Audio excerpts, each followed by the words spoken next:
Iran braces for renewed conflict, arming shelters, jailing Americans, rejecting diplomacy.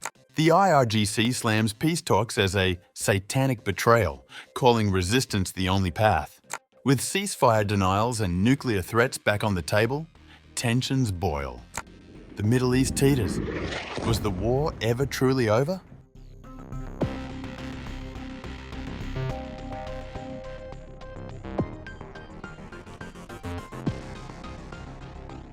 Iran has approved a new national civil defense plan aimed at bolstering emergency readiness amid rising fears of renewed conflict with Israel.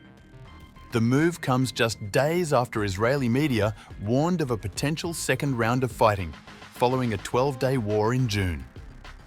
Major General Abdolrahim Mousavi, Chief of Iran's Armed Forces General Staff, said the directive outlines clear responsibilities for executive agencies in managing public shelters and emergency housing.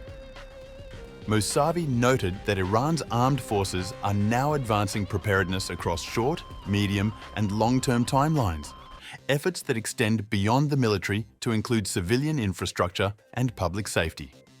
The new directive defines the responsibilities of executive bodies in building and managing shelters and emergency housing. Within the armed forces, we are pursuing different preparedness programs across 3 timeframes: short-term, medium-term, and long-term. Improving readiness in the civilian sector and securing infrastructure must also be addressed with this same approach. The announcement follows mounting public criticism over gaps in Iran's air defense capabilities. During the recent war with Israel, observers pointed to the lack of sirens, functioning shelter systems, and early warning infrastructure as key vulnerabilities. Iran's government reported over 1,000 deaths in the conflict, including hundreds of civilians. In a separate development, Iranian Foreign Minister U.S Araghchi rejected the idea that a formal ceasefire exists. Speaking to the Iranian student news agency, Araghchi said the fighting paused without conditions and could resume at any time. He further argued that financial compensation would be necessary for Iran to consider re-entering nuclear negotiations, especially in light of recent damage to its nuclear facilities. The aggression has stopped, and in turn, our right to defend has stopped. That's it. There is no ceasefire agreement. There is nothing else. They stopped the aggression without any conditions, and we stopped the defense. When there is no aggression, naturally, there is no reason to defend ourselves. So, since they asked for the attacks to stop without any conditions, we accepted. Everything can resume. They can resume. We can resume. There is no official ceasefire, and everything is possible. And it is not just Iran that should be worried and concerned. Despite these setbacks, Araghchi maintained that Iran retains the scientific and technical capacity to restore its enrichment program. Talks with European powers have stalled, and negotiations with the United States remain in doubt.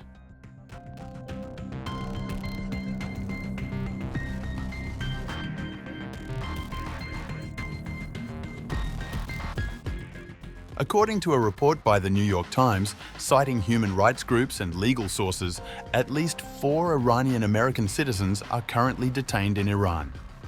The arrests, some of which occurred after Israeli and U.S. airstrikes on Iranian nuclear sites in June, have escalated tensions between Tehran and Washington. 3 of the individuals are reportedly in prison, while 1 has been barred from leaving Iran. All had traveled from the U.S. to visit family. Among the detainees is a 70-year-old Jewish man from New York, arrested shortly after the strikes and reportedly questioned over a prior visit to Israel.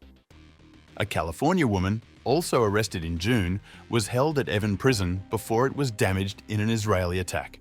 Her current location remains unknown. A 3rd Iranian-American woman, originally detained in December 2024, has since been released but is still unable to leave Iran. Her lawyer says she is now facing espionage charges.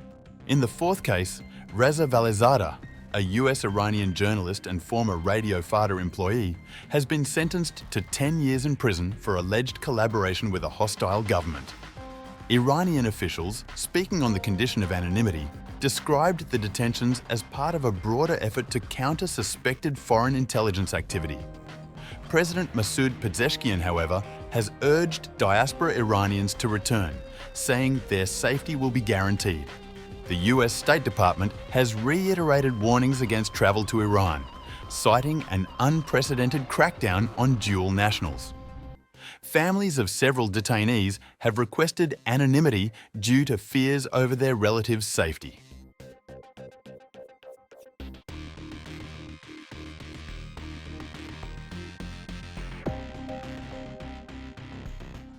Meanwhile, Iran's Islamic Revolutionary Guards Corps has issued a sharp rejection of international efforts to revive the two-state solution for Israel and Palestine, calling the initiative a satanic prescription that undermines what it sees as legitimate resistance.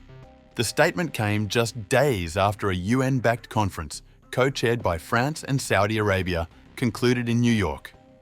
The three-day summit aimed to restart diplomatic efforts towards a peaceful two-state outcome. But the IRGC criticised the talks, saying they betray the legacy of Palestinian leaders, including Hamas chief Ismail Haniyeh, who was killed in an Israeli airstrike in Tehran a year ago.